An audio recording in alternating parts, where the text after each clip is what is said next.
My arm is getting tired, I have to admit. 2 hours later. We might have to put a timer on this because it takes a long time to do this, but it's gonna be good. Welcome back to Maxi's Kitchen. I hope you are doing amazing. Today I'm gonna show you how to make scrambled eggs like a Michelin star chef. This is Thomas Keller's recipe and they turn out so custardy and delicious. I mean, look at them, they're incredible. So I can't wait to show you how to make them. I think like up-leveling basics is so fun because this is something that you can make every single weekend. It's super easy, simple ingredients. So let's hop into it. So the first step of making amazing Michelin star scrambled eggs is starting with really good eggs. This is not sponsored, but my favorite brand of eggs is Vital Farms. And these eggs are pasture raised, which means that the chickens are free to kind of roam in a field, I think. Whereas even like cage free, they're usually in a facility and it's not a good living condition. And you can see the difference because these eggs are the yolks are so orange. So I'll show you. So they're just gorgeous orange yolks. So this is one of the things that I always like pay a little bit more for is like the amazing eggs. So go ahead and crack eggs in the bowl. I'm gonna do 6 because I'm gonna make lunch for my husband and I. And again, I'm going with Chef Keller's recipe. And he says that you should add a pinch of salt. So I'm gonna add 2 pinches since I'm making kind of a double batch before you whisk the eggs. And when I posted this on Instagram, people were up in arms. They were very upset because they said you're not supposed to salt eggs. I'm going with Thomas Keller on this one. So salt those eggs. And then what you do is you want to whisk them. Oh, I've got a dog hair on my finger, per usual. And he recommends using a whisk, but he says a fork is totally fine. But to get that extra kind of smooth whisk, use a whisk instead of a fork. And today is actually kind of an exciting day for me because I did my first ever brand collaboration on Instagram. I've been working on my blog since 2018, and this is my first ever collab. I've said no to ones in the past just because I want to make sure it's super authentic. And the one that went live today is with Whole Foods. So that's a dream partner for me for sure. Okay, now here's the part that's a little bit tedious. Thomas then says you should pass the eggs through a fine mesh sieve, like this one. And I know from the first time doing this, they don't come out that easily. See, well, actually, this seems better than, it's working even better than the last time. Maybe because I beat them better. So there we go, it's just going right through. And then I brought the spoon out because last time I had to use the spoon to like push some of it through, but let's see how much comes out on their own. It's raining egg. I do feel like this is like a cloud raining. Kind of cute. And I think what this does is it breaks down the proteins in the egg, which will make them that much more smooth and creamy when you cook them. And what I did last time to get kind of the excess through is I just like kind of pushed it down with the spoon like this. And you can also bang like this. Many different strategies here. I think banging actually might work better than the spoon trick. We're all learning together. Okay. I've been doing this for a long time now. There's still a little teeny bit left. I mean, some still coming through. Okay, I guess I'll do it a little longer. Okay, I think that's good. There's very little left here. And then now we've got our strained egg and it looks much thinner than it did before.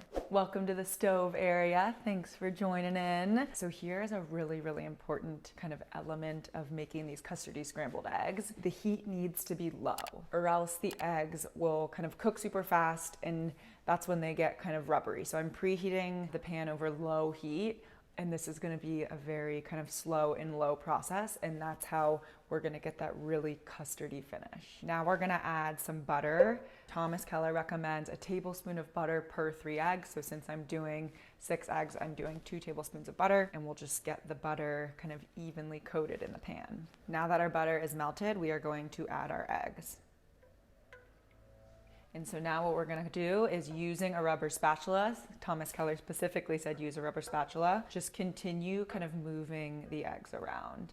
And again, we're still at low heat and you wanna not stop moving, just continue to move. Whatever you do, continue to move the eggs around because that'll prevent any spots from getting super kind of dried out and stuck to the pan and cooking too fast. And I kind of break up big chunks too, just to get kind of an even distribution and an even texture throughout. And I feel like mine are even cooking a little fast, so I'm gonna turn down the heat even more. It'll definitely take longer than it does when you're making just like regular scrambled eggs, but trust me, it's worth it. Okay, I'm gonna try to run away really fast to put the toaster on. I already have the bread prepped in there because I knew I would have my hand full. Be back. Okay, I think we're okay. And because you're cooking at such a low heat, you'll see that the whole mixture will slowly start to kind of thicken up, and there will be kind of little, I guess, I don't know if curds is the right terminology, but there'll be like little pieces of egg that are more cooked than others, and that's okay. But you'll see that the whole mixture is starting to kind of heat up and thicken up a little bit. My arm is getting tired, I have to admit. It's a labor of love. 2 hours later.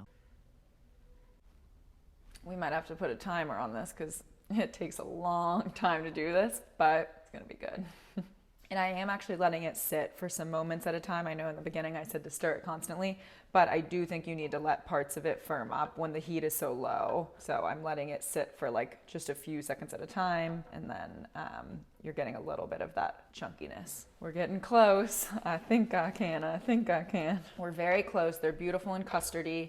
So now I'm going to add, this is actually sour cream. Thomas Keller calls for crème fraiche, but sour cream's a really good substitute. I couldn't find crème fraiche, so this will be just fine. Just put that in and then fold it through. And that's gonna make them nice and creamy and delicious. Last tip is you do wanna turn off the heat before they're fully done, so they look super custardy and delicious. I think they could cook a little more, but they will continue to cook in the pan. So I'm gonna turn it off and let's get them onto the toast so we can taste test. Okay, now it's time to plate our eggs and look at how custardy and gorgeous those are. Absolute goals. Oh my gosh, they look so delicious. Okay, for the moment we've all been waiting for.